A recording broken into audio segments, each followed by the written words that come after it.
روایات میں آتا ہے کہ جب رسول اللہ صلی اللہ علیہ وسلم نے نبوت کا اعلان فرمایا، کفار نے بڑا ستایا، بڑی تکلیفیں دی، آپ کے راستے میں کانٹے بچھائے گئے، لیکن آپ دعوت دیتے رہے۔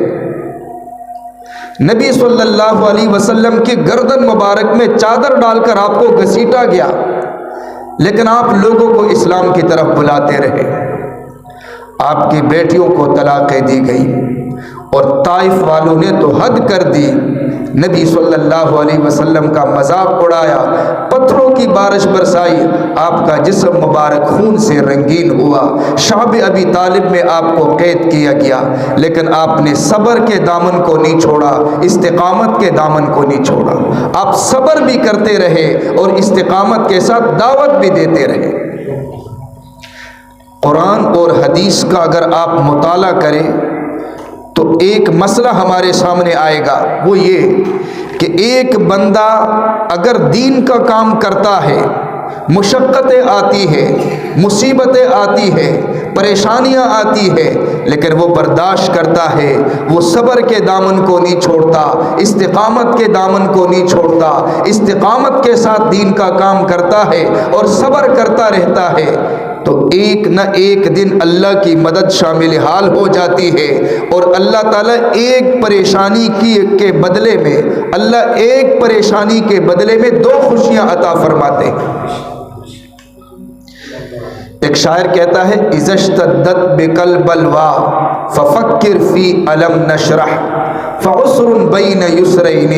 اذا فکرتہ فافرح۔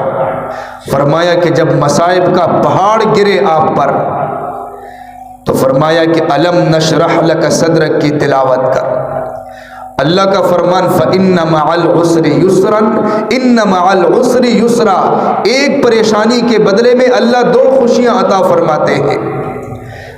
اور جب پیغمبر علیہ السلام نے صبر کے دامن کو تھاما، استقامت کے دامن کو تھاما، اللہ نے دو خوشیاں نقد عطا فرمائی۔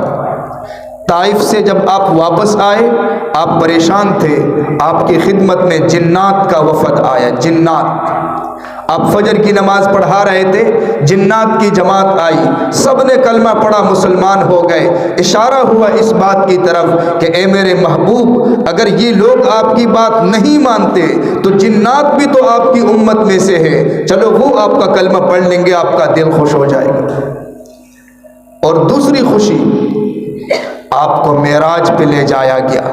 یہ اللہ نے دوسری خوشی عطا فرمائی۔ حضرت جبریل علیہ السلام تشریف لاتے ہیں، یا رسول اللہ، آپ کے رب نے آپ کو بلایا۔ پھر آپ کا شق صدر ہوتا ہے، آپ کے دل مبارک کو چاک، سینہ مبارک کو چاک کیا جاتا ہے، دل کو نکال کر آب زمزم کے ساتھ دھویا جاتا ہے، اور اس کے بعد سواری پیش کی جاتی ہے، براق سواری، آپ سوار ہوتے ہیں مسجد حرام سے مسجد اقصی،